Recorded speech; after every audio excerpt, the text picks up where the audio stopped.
Como canal de YouTube y Libre Expresión queremos analizar el pronunciamiento militar, ya que este año se cumplen 50 años desde aquel 11 de septiembre de 1973.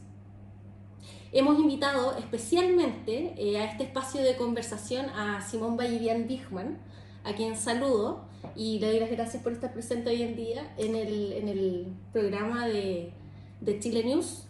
Y quiero que nos cuente quién es él. Tengo algunos datos de que fuiste exalumno del St. George, periodista licenciado en Historia con máster en Comunicación Social en la UAI y consultor cultural en la Corporación 11 de Septiembre. Así es. Bueno, muchas gracias por la invitación, Camil. Eh, sí, efectivamente, como dices tú, soy egresado del Colegio San George, lo cual desde muy temprana edad me empezó a permear, ¿no es cierto? Es un colegio que tiene, se puede palpar muy bien el ambiente político, hay mucha discusión política en el colegio, hay mucho exalumno que es actualmente y fue del mundo político, entonces ya desde muy joven un poco permeado de esa realidad. Y después, claro, soy, como dices tú, periodista, licenciado en historia, que es mi pasión la historia, pero lamentablemente nunca me dediqué a la historia. Eh, y dentro de las actividades que en alguna oportunidad hice, hoy día ya estoy más desligado, fue actuar como consultor, como gestor cultural dentro de la Corporación 11 de Septiembre. Perfecto. Bueno, por ahí uno te busca en Google y aparece inmediatamente la entrevista que te hicieron en The Clinic. Sí, sí. Cuéntanos cómo fue esa experiencia, quién te entrevistó, cómo fue la tónica que tuvo esa entrevista. Mira, fue claro, fue una entrevista en el contexto de este cargo que yo ostentaba, digamos, como gestor cultural dentro de la corporación. Me contactó precisamente un joven que trabajaba en el diario de Clinic, que era exalumno de St. George, entonces ahí apareció el vínculo y a él le pareció también muy interesante poder entrevistar a alguien de la Corporación 11 de Septiembre, que de alguna manera es como una suerte de referente del pinochetismo, pero de una persona joven. Estamos hablando de una entrevista de hace 10, 15 años, Exacto. pero efectivamente fue... Y bueno, y esa entrevista, fundamentalmente, él me preguntaba un poco lo que hoy día nos volvemos a preguntar, ¿no es cierto? Celebrándose ya el 50º aniversario de lo que fue el pronunciamiento militar, como él, o sea, como yo, ¿no es cierto?, consideraba en esta posición de joven, con otra lectura, eh, cómo vive nuestra generación todo lo que fue esta época del gobierno militar y lo que vino antes también, lo que viene después y lo que vino antes, porque existe esta frase que es muy cierta, que uno la escucha a veces, no hubiese habido un Pinochet sin un Allende, Así ¿no es es. cierto? Así que eso, yo además contextualizo, yo soy modelo 86, así que claro, conozco, estudié la materia, me ha apasionado siempre lo que fue el gobierno militar y su legado, pero efectivamente yo vengo de una generación, como digo, yo el único recuerdo que tengo de Pinochet era cuando ya era comandante en jefe o senador designado y se paseaba en los Mercedes celestes. Uno no vivió esa experiencia, pero sin duda uno es hijo de toda esa experiencia. Y mi generación somos los que tuvimos que a nosotros se nos entregó este país post-Guerra Fría, si uno lo quiere decir, porque también se nos olvida entender de que todo esto está, Contexto a nivel mundial. claro, no es solo el contexto de lo que fue la Unidad Popular, sino que es un contexto de Guerra Fría. Y nosotros somos los herederos de ese mundo, ¿no es cierto? Lo que hoy día tenemos entre 30 y 40 años, somos la fuerza laboral pujante que se nos heredó este país súper capitalista, súper aquí, para bien o para mal. Entonces, tenemos, yo creo, una mirada y finalmente somos los que tenemos que decir, ¿no es Claro. cierto? Pero ahora yo quiero, bueno, interrumpirte un ¿Mm? poquito y partir con este tema. En tu opinión, te merecía de carácter urgente la intervención por parte de las Fuerzas Armadas y de Orden Público en el año 73 en Chile? O sea, yo creo, con todo respeto, Camil, pero yo entiendo que haces la pregunta, pero creo que es una pregunta absurda y obvia. O sea, a mi juicio no puede haber ninguna persona honesta en este país, y te lo digo así, enfático, no puede haber ninguna persona decente en este país que pueda cuestionar la necesidad de un pronunciamiento militar. Yo siempre he dicho que me parece totalmente debatible los extremos o no a los que pudo haber llegado el gobierno militar, si fue necesario, el tiempo que estuvo, todo.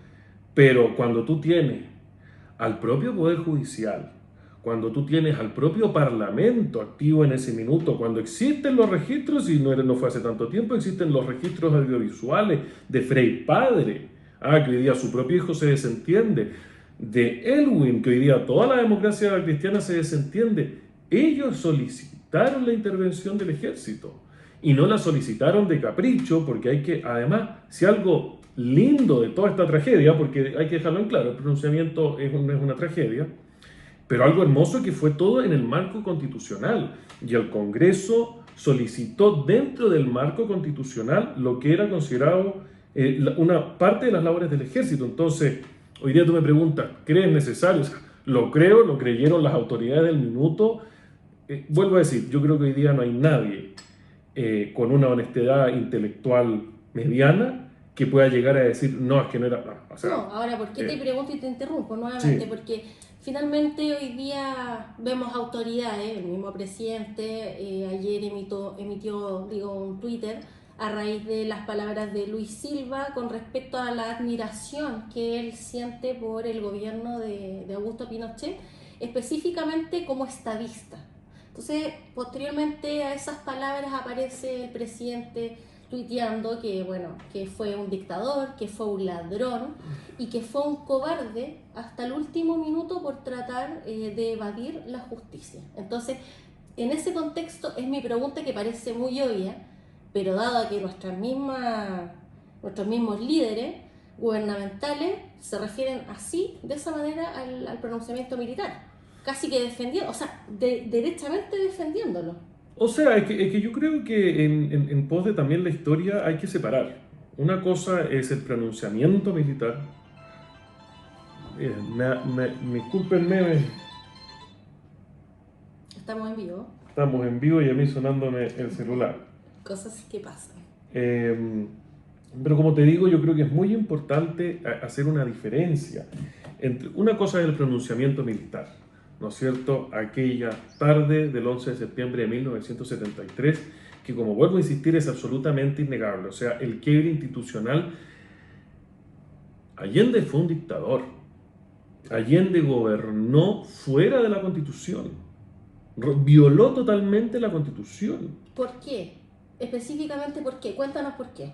A ver, existen un sinnúmero de razones y de hecho, ¿no es cierto?, existe finalmente esta solicitud que le hace el Congreso, ¿no es cierto?, incluso previo a la solicitud al Ejército, en donde se declara que el gobierno ha quebrado la Constitución. Y cuando tú quiebras la Constitución es un gobierno ilegítimo. Y eso es súper claro que la gente lo entienda. La legitimidad de un gobierno tiene dos componentes fundamentales. Primero, la voluntad popular, que es incuestionable. Uno podrá decir, no, es que el sistema en esa época ganó con 2 millones de votos, pero era el sistema, tenía legitimidad popular. Pero tú tienes que tener legitimidad constitucional. Exacto. ¿No es cierto? Hitler también fue elegido democráticamente, pero finalmente rompen sus propias constituciones.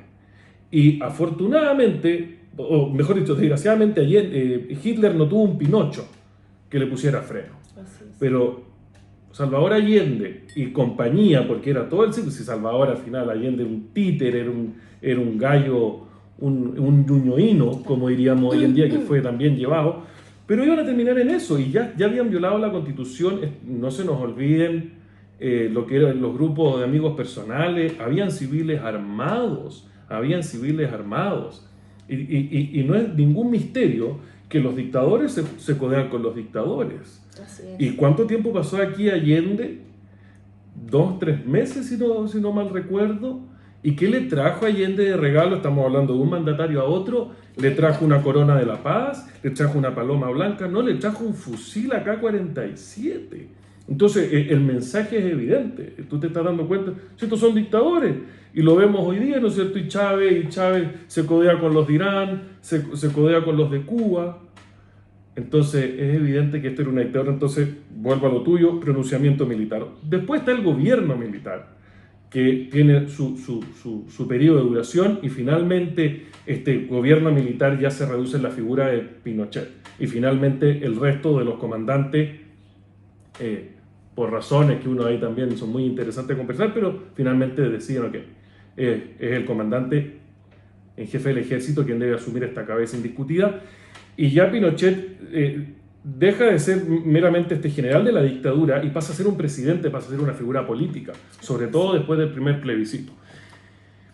Y en pos de la justicia uno puede cuestionar muchas cosas. A mí me parece muy legítimo, y uno podrá decir si era necesario que el gobierno militar y Pinochet como su cabeza se quedaran el tiempo que se quedaron. No podemos desconocer, y a mí como pinochetista me parte el alma, pero también están los temas bancarios, el Banco Rix, hay muchas cosas. Pero como dicen también, quien esté libre de pecado, que tire la primera piedra. Así es, así es. Ahora, respecto a lo que tú me preguntas, por un lado, no me parece que el profesor Silva haga ese tipo de declaraciones, que yo creo que son amateur, y demuestra también que el Partido Republicano no está todavía acostumbrado al poder. Pero cuando tú eres de alguna manera la cabeza, porque el profesor Silva fue la gran cabeza de los consejeros constituyentes republicanos.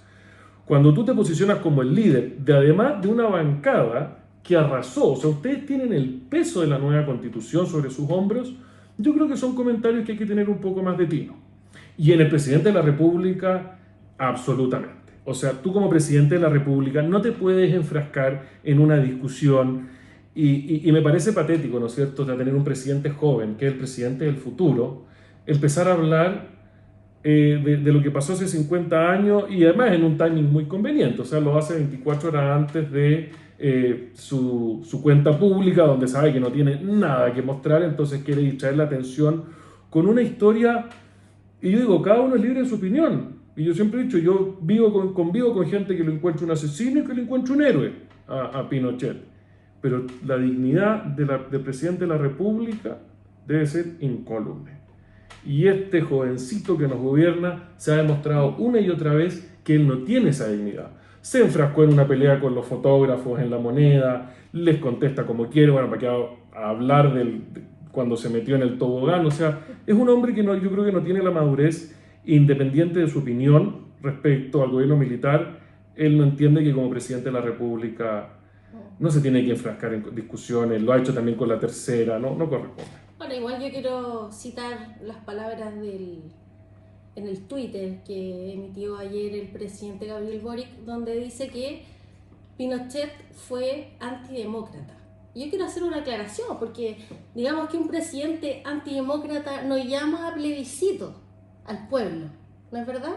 No, efectivamente.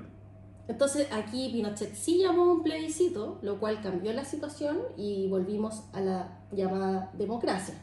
Entonces un presidente que es realmente dictador no hace eso. Maduro no hemos visto que haga eso. Fidel Castro tampoco hemos visto que haga eso. Sí, lo que pasa es que tampoco vamos a tapar el sol con un dedo. Este fue un régimen autoritario. Efectivamente. Y ellos tampoco, a diferencia, como tú dices, de Chávez y este tipo de personajes, el gobierno militar jamás pretendió disfrazar esto de democracia. Pero efectivamente tú tienes razón. No creo que Pinochet haya sido antidemócrata. Él no gobernó con democracia. A partir del año 73 es institucionalmente una maravilla, es ejemplar. Lo mencionábamos al comienzo. No solo surge, porque esto no fue un golpe de Estado. No, aquí no salieron los milicos a las calles. Aquí surge desde una manera. Por eso yo no hablo de golpe, porque es distinto. Aquí es el Congreso que llama al ejército a que se pronuncie. No, y la propia gente, que bueno, las mujeres tiran maíz afuera de los... Efectivamente. Además está la voluntad popular de manifiesto. Pero ellos, como te digo, entendían de que este era un trabajo que tenían que recibir, resolverlo y entregarlo. Y así fue. O sea, ¿qué dictador construye? No se nos olvide que el Congreso en Valparaíso fue construido por el gobierno militar. Y fue el propio gobierno militar el que entregó las bases, y la Carta Gantt, por decirlo de alguna manera, de lo que sería el retorno a la democracia. Y el mundo miraba a Chile como estos locos. ¿En qué parte del mundo se ha visto, Camil, que el dictador entrega el poder al partido de oposición voluntariamente y después ese dictador se sienta en el Congreso y todo paz y amor? ¿Cómo tenía que ser si esto fue un proceso? Y a algunos no les gustó y todo, pero funcionó. Y Elwin siempre lo dijo. Perdón, Elwin siempre lo dijo. Yo pude gobernar sin ningún problema teniendo a Pinochet de senador. Nunca tuve miedo. Y dijo, y la de Pinochet fue una dictadura popular. Lo dijo el propio presidente Elwin, del que hoy día la ADC, que ya es un partido de izquierda, se desentiende. Ahora, quiero meterme en un tema un poquito álgido dentro de este tema que ya es un poco complejo. Cuando uno ve que la ministra Camila Vallejos dice que este gobierno militar fue responsable de una masacre a la mayoría del pueblo chileno, ¿cómo tomas tú esas palabras?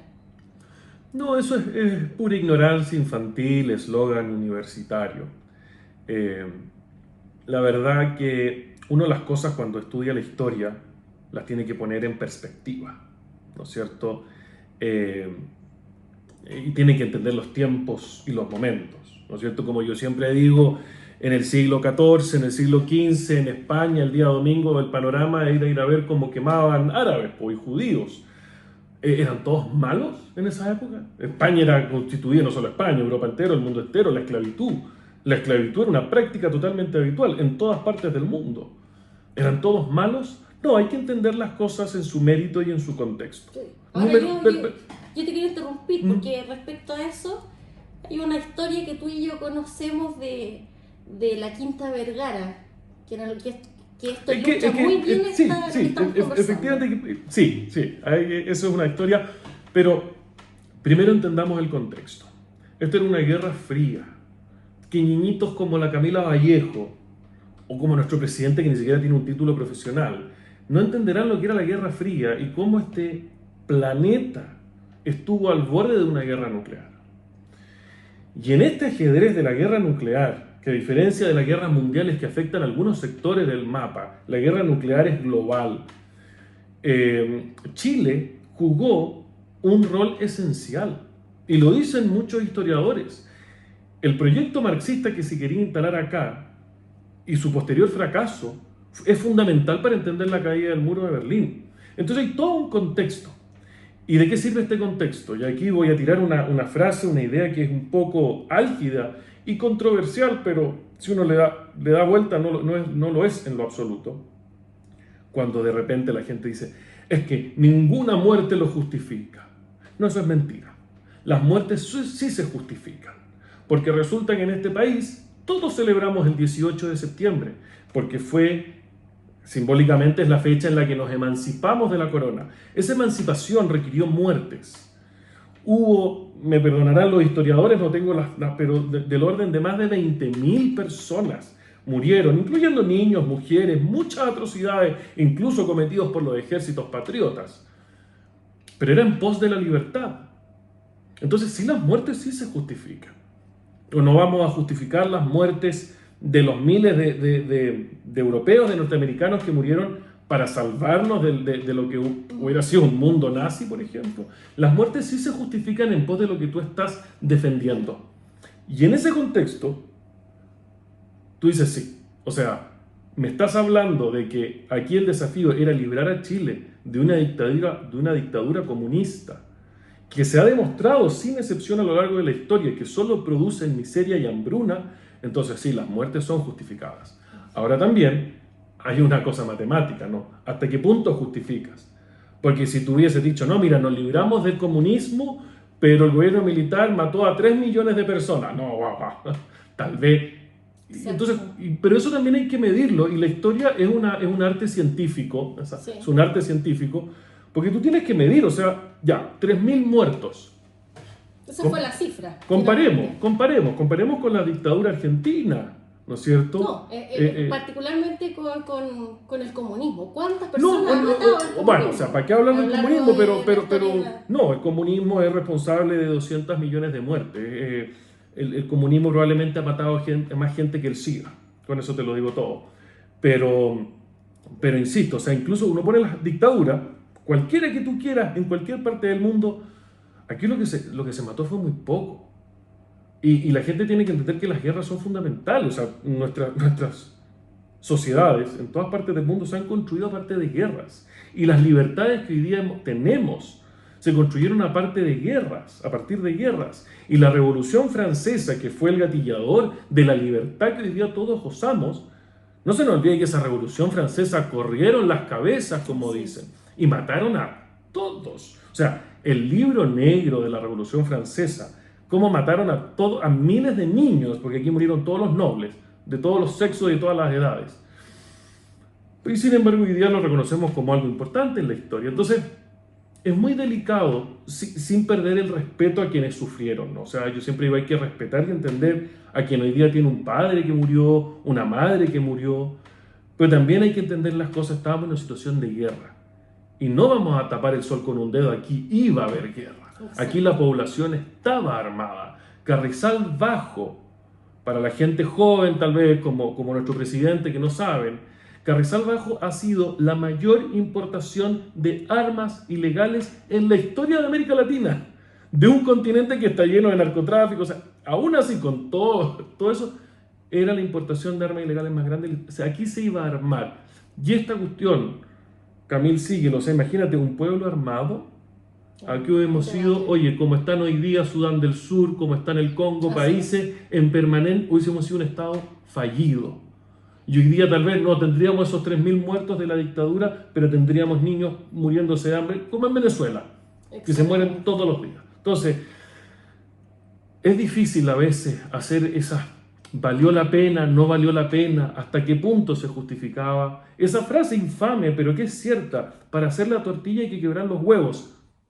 Así es. Pasa. Ahora, por favor, retrocedamos y cuéntame la historia que tú la ya anécdota, esa anécdota que quieres. Y que no la saben muchos, ¿ah? No la saben muchos. También hay que entender, porque hay otro tema importante, que es el tema de las violaciones a los derechos humanos, que yo creo que hay que separarlo de las muertes, porque hay un contexto de guerra. Y cuando tú estás armado, como el Frente Patriótico Manuel Rodríguez, y tú te estás preparando, y ¿sabes qué? En su libertad, ellos también tenían derecho a oponerse al gobierno militar, si quieres ser bien así liberal.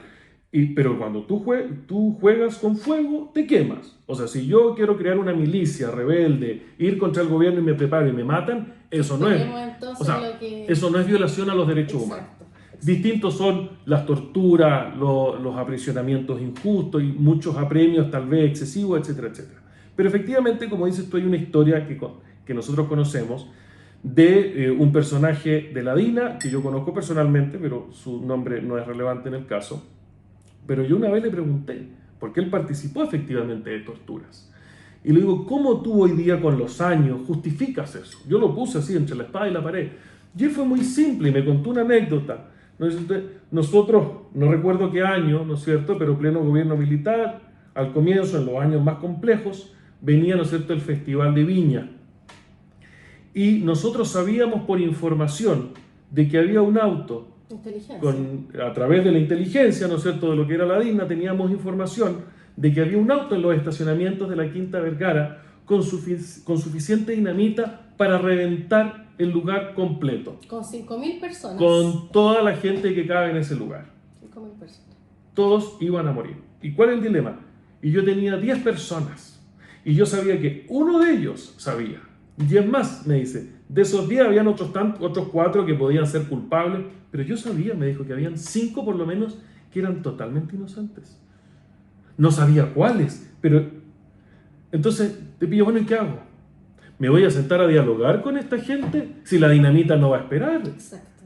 Y me dice, y finalmente, Dios me perdone, me dijo, pero tuvimos que torturarlos a todos hasta que a uno le sacamos la verdad y salvamos a 5.000 personas. Exacto. Entonces, lo que pasa también, Camil, que como yo digo, en este siglo XXI, donde vivimos esta paz fantástica, esta pax del siglo XXI que no se conocía hace 50, 70 años atrás.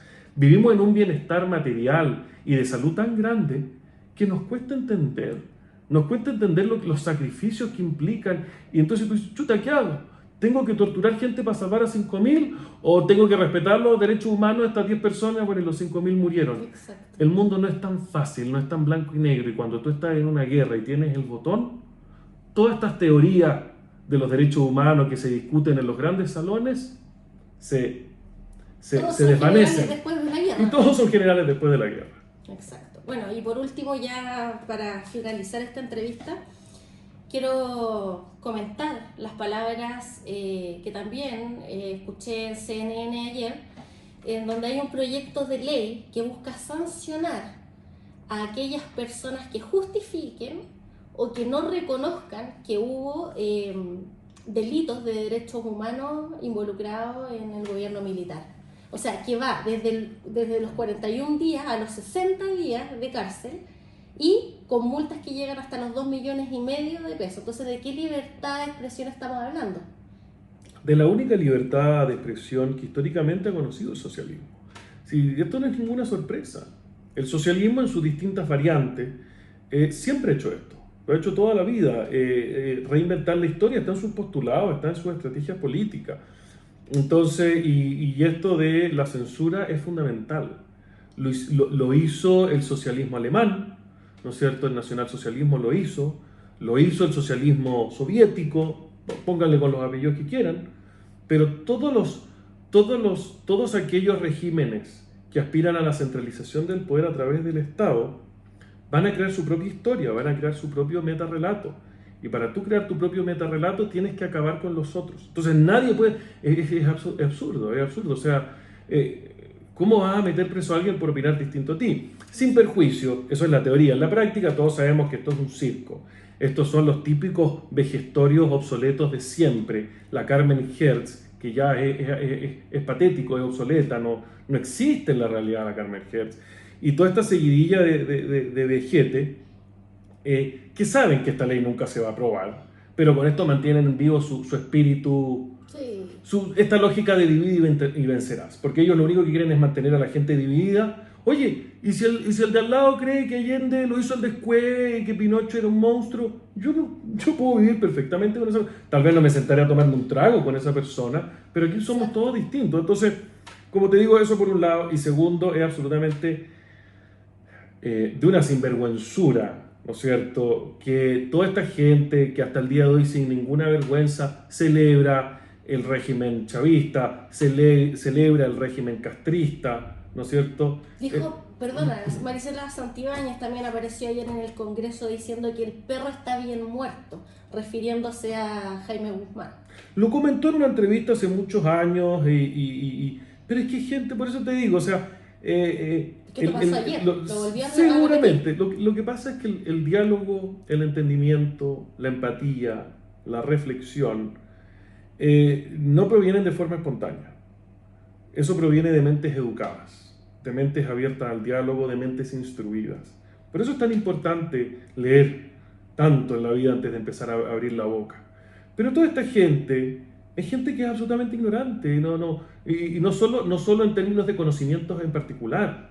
No saben pensar, no entienden. Entonces, a mí que salga un niñito como Gabriel Boric hablando de lo que fue el gobierno militar, o sea, decíamos, ¿qué va a entender él del contexto global en que se vivía, de lo que fue la Unión Soviética, de lo que fue todo esto? Entonces, y que salga la otra parlamentaria Santibáñez hablando tonteras, perdón, o sea, que diga eso...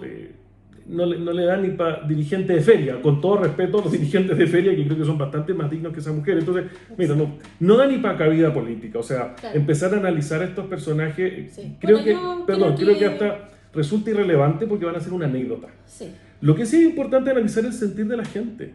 Y ya han salido las encuestas.